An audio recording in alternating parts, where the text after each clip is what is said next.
चौधरी मोहम्मद अली रदौलवी साहब का मजमून है बीवी कैसी होना चाहिए।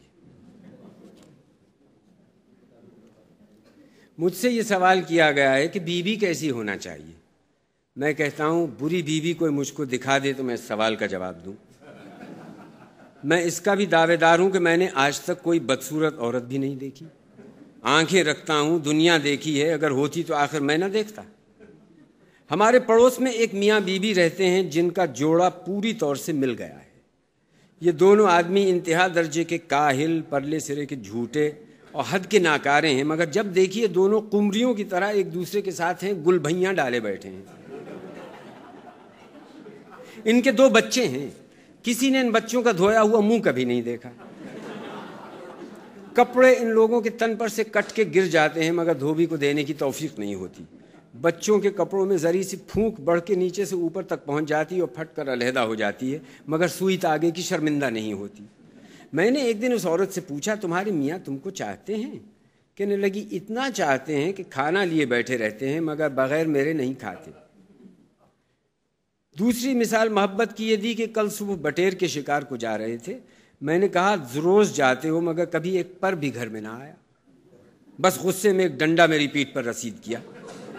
मैं भी दोपहर तक मुंह फुलाए रही, नहीं बोली। तब दौड़े गए, तेल की जलेबियां ले आए, तब मैं बोली। किसी रांड बेवा के यहाँ एक तोता पला था। वो हर वक्त उस औरत को मुगल्लज़ात सुनाया करता था।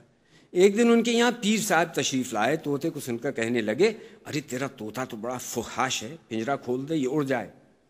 कहने लगी, रहने दीजिए मियाँ साहब, घर में मर्दवे की ऐसी बोली तो सुनाई देती है।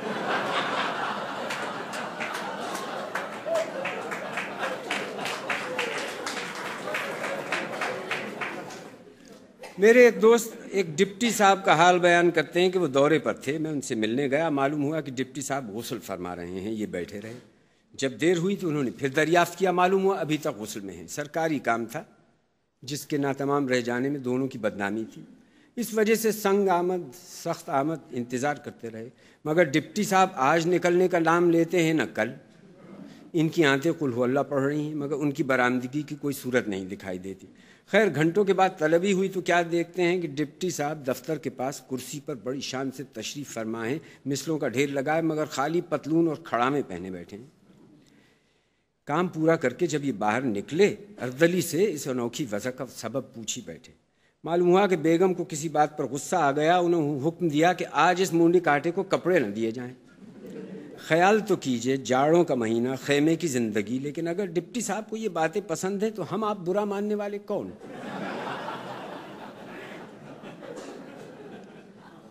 पीटर पिंडर ने लिखा है कि स्कॉटलैंड में मैंने एक शख्स को देखा कि अपनी बीवी को मारता है।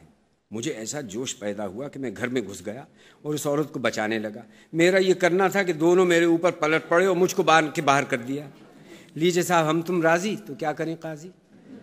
क्यों साहब, अगर किसी को फितना और फसाद वाली ज़िंदगी पसंद है और ऐसा ही शरीक ज़िंदगी भी पसंद हो, तो हमारी आपकी पसंदीदगी या नापसंदीदगी क्या चीज़ है? आपको अक्सर इस तरह की बातें सुनने का इत्तेफाक हुआ होगा, अरे या इलाही ये हाथ थके, तन तन कोट टपके, मचमचाती खाट निकले, तब मेरे दिल में ठंडक पड़े।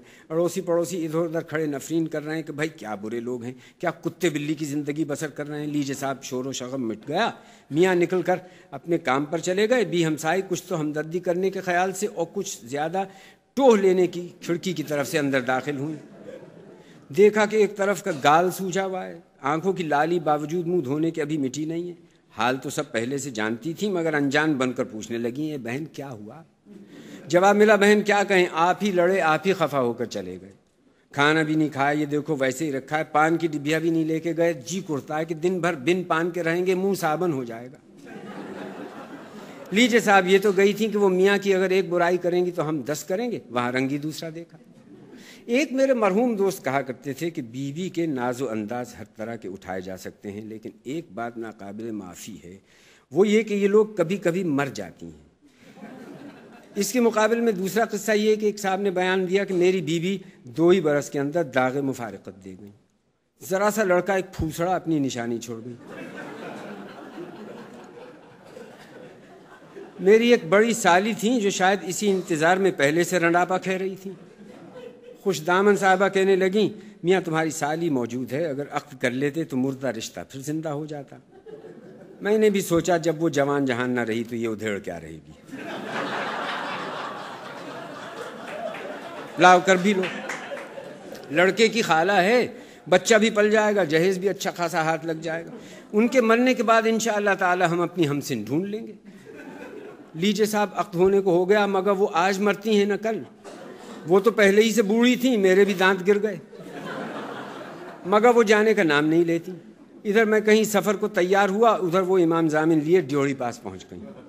ان صاحب کا بیان ہے کہ بڑی بیوی کے مرنے سے تو مایوسی ہو ہی چکی تھی، میں نے یہ وطیرہ اختیار کیا کہ ادھر انہوں نے امام ضامن باندھا، ادھر میں نے بھی ایک چیتھڑا لے کر ان کے داہنے بازو پر باندھ دیا اور کہنا شروع کیا، خدا تمہارے سائے میں ہمیں پروان چڑھائے۔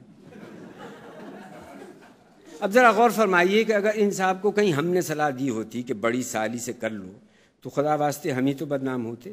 نہیں صاحب، اس معاملے میں یہی ٹھیک ہے کہ اپنی اپنی ڈفلی اور اپنا اپنا راگ۔